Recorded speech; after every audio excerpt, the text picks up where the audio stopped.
আসসালামু আলাইকুম। কেমন আছেন সবাই? আশা করি সবাই অনেক অনেক ভালো আছেন। যারা আমাকে ভালোবাসেন বা আমার ভিডিও যারা দেখেন তাদেরকে অসংখ্য ধন্যবাদ। আজকে আমার থাম্বনেল এবং আমার ভিডিওর টাইটেল দেখে বুঝতে পারছেন যে আমি কোন বিষয় নিয়ে আলোচনা করব।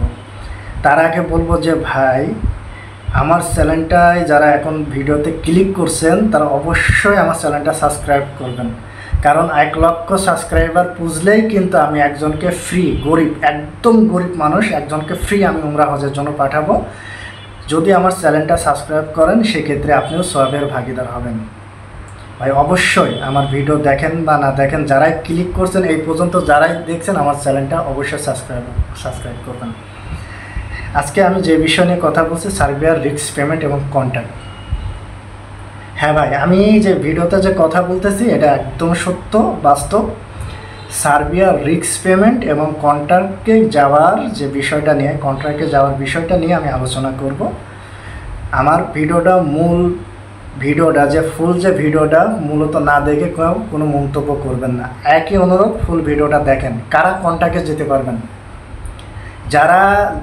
কারা রিস্ক পেমেন্টে যেতে পারবেন এবং কারা কন্ট্রাক্টের মাধ্যমে যেতে পারবেন অল্প সময়ের ভিতরে, কারা যেতে পারছে এবং কতগুলো মানুষ এভাবে গিয়েছে, আমি সে বিষয় নিয়ে আলোচনা করতেছি। যারা খুঁজছেন যে ভাই 1 টাকাও দেবো না, যাওয়ার পরে টাকা দেবো, যারা বলছেন ভাই রিস্ক পেমেন্ট কন্ট্রাক্টের মাধ্যমে আমরা যাব, তাদের জন্য আজকের ভিডিওটা। যারা আমার কাছে প্রতিনিয়ত ফোন দিচ্ছেন এই বিষয়টা নিয়ে যে ভাই সার্বিয়া যাওয়ার পরে আমি টাকা দেবো, ভাই সার্বিয়াতে পৌঁছাই দেন তারপরে আমি টাকা দেবো, তাদের জন্য আজকের ভিডিওটা নিয়ে আসি।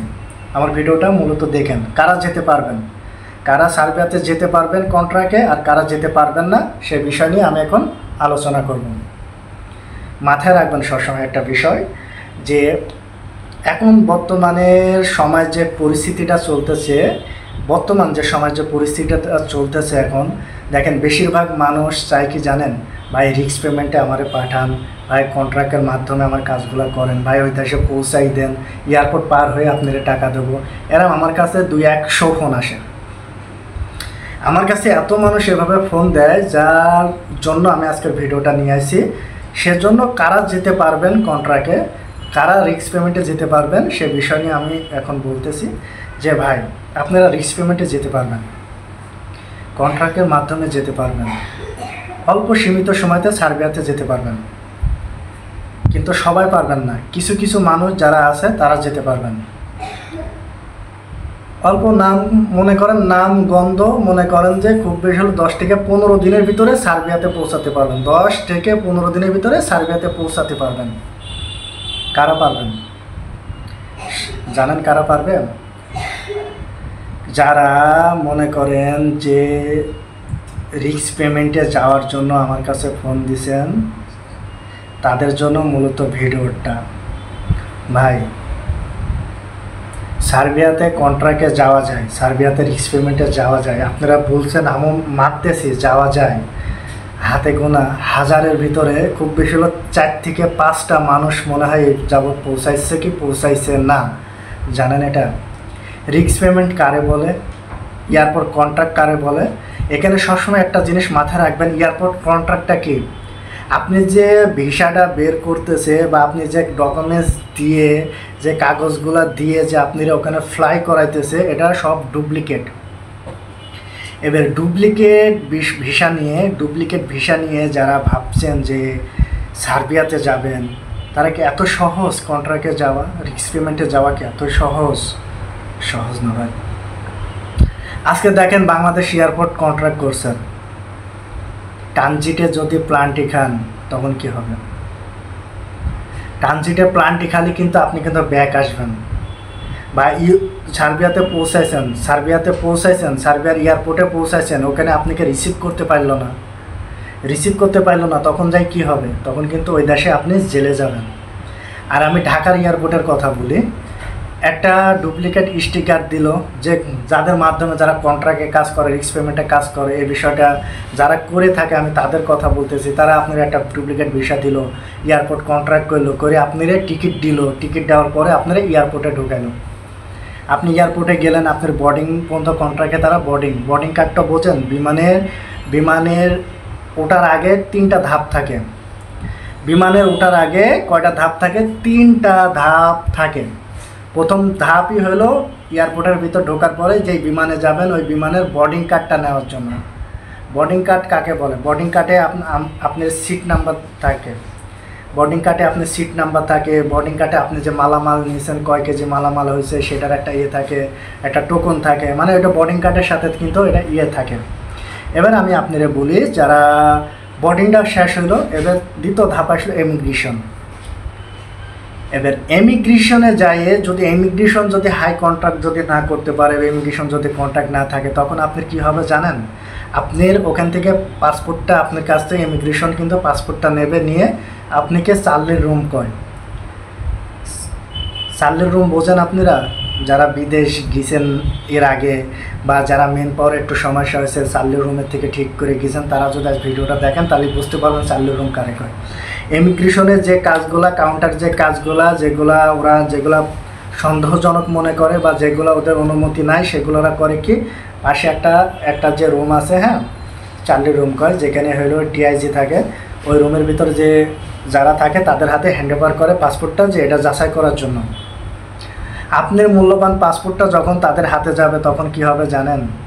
তখন আপনার হয়তো অপলোড করবে একটা পাসপোর্টে, যখন ওরা দেখবে যে এটা ফ্যাক, এটা কন্ট্রাক্টে আপনি যাওয়ার জন্য চেষ্টা করছেন, তারা যখন কন্ট্রাক্টে না তুলে যখন এটা রুমে পাঠানোর পরে যখন অফরোড মারি দেবে, একটা পাসপোর্ট অফরোড খালি কম করে 80,000 টাকা লাগে অফরোড ছাড়তে। আপনি যারা কন্ট্রাক্টে পাঠাইতেছিরা তো টিকিটটা হলো রিইস্যু করতে পারবেন এনি টাইম, রিফান্ড করে ফেললো টিকিট। আপনি কিন্তু আটকায় গেলেন এয়ারপোর্টের ভিতরে, আপনার প্রশ্ন করলো আপনি কেন এই ভিসাতে যাচ্ছেন, কীভাবে যাচ্ছেন, আপনার অফরোড করে পাসপোর্টটা আপনার হাতে দিয়ে আপনি বাইর করে দিল। এবার কী হবে, যতদিন আপনি অফরোড না কাটবেন ততদিন কোনো দেশে আপনি ঢুকতে পারবেন না। আপনার কি হলো, বিশাল বড় একটা ক্ষতি হয়ে গেল। যাবেন কন্ট্রাক্টে যাবেন, যারা ইমিগ্রেশন থেকে অফরোড খাইলো এরা আর ঢুকতে পারবে না। যখনই ঢুকতে পারবে না তখন কি হবে জানেন আপনারা? এই অফরোড আবার কাটতে 60, 70, 80,000 টাকা লাগে এইচবির রুম থেকে। এইচবিতে যাওয়া লাগে, ওখানে পাসপোর্ট জমা দেওয়া লাগে, বিভিন্ন রকমের কায়দা কৌশল করে বিভিন্ন রকমের ভাবে অফরোডটা কাটতে হয়। অফরোডটা কাটার পরে কিন্তু আবার আপনারা বাইরে যেতে পারবেন। তো এই যে আপনাদের যে ক্ষতিটা হবে, যে কন্ট্রাক্টে যাওয়ার মাধ্যমে যে প্রথম ধাপে যে ক্ষতিগুলো হচ্ছে, এগুলো যে অতিক্রম করে যারা যেতে পারবে তারাই কিন্তু কন্ট্রাক্টে যেতে পারে। সেজন্য বলছে যে ভাই, যারা কন্ট্রাক্টে যাওয়ার জন্য এই করছেন, যারা এত রিস্ক নিতেছেন, ভাই আপনারা এত রিস্ক নেওয়ার দরকার নাই। আপনারা ভালো একটা ট্রাভেল এজেন্সি খোঁজেন। সব ট্রাভেল এজেন্সি ফেক না। ঢাকার ভিতরে যদি 32,000 যদি লাইসেন্সধারী অফিস থাকে, এখন মনে হয় 34,000 লাইসেন্সধারী অফিস যদি থাকে, মনে করবেন 34,000-এর ভিতর বাদ দেন 30,000-ই মনে করেন 30,000 ফেক। 4,000 লোক তো সলিড কাজ করে, 4,000 অফিস তো সলিড কাজ করে। তাদের কাছে ফাইল জমা দেন, একটা ভালো মাধ্যমে ফাইল জমা দেন, তাদের সাথে আলোচনা করে ফাইল জমা দেন, কিছু টাকা অ্যাডভান্স করেন, ভিসা আসলে টাকা দেন। এইভাবে কাজ করেন, দেখবেন আপনি যদি একটু সময়ও লাগে তা আপনি লিগালিটিভাবে যান। ভাই আমাদের বিপদ আমরাই কিন্তু টেনে নিয়ে আসি, আমাদের বিপদে কিন্তু আমরাই ফেলি, আমাদের বিপদে কিন্তু আমরাই করি, তাই না? এখন আমার ভিডিওটা যারা এই পর্যন্ত দেখছেন তাদের জন্য বলি, কন্ট্রাক্টে যাবেন আপনাদের যদি বুকে সাহস থাকে, যাদের মাধ্যমে যাওয়ার জন্য বলছেন, আপনারা তাদের কাছে ফাইল জমা দিয়ে এবার কন্ট্রাক্টে আপনারা যেতে পারেন। কন্ট্রাক্টে যাওয়া এত সহজ না, বা কন্ট্রাক্ট জিনিসটা, রিস্ক পেমেন্ট জিনিসটা আমি পছন্দ করি না। এই কারণে এটাতে বিপদ ছাড়া কোনো ভালো কিছু বয়ে আনে না এগুলোতে। আর আরেকটা বিষয় কি, যারা আমার ভিডিওটা এই পর্যন্ত দেখছেন তাদেরকে অসংখ্য ধন্যবাদ। আমি যদি কথায় যদি কোনো ভুল ত্রুটি হয় আমাকে ক্ষমা দৃষ্টিতে দেখবেন। আরেকটা বিষয় কি মাথায় রাখবেন, যে কন্ট্রাক্টের কোনো কাজ বা রিস্ক পেমেন্টের কোনো কাজের জন্য আমার কাছে ফোন দিবেন না, বা এইসব বিষয় নিয়ে আমার কাছে কোনো আলোচনা করবেন না।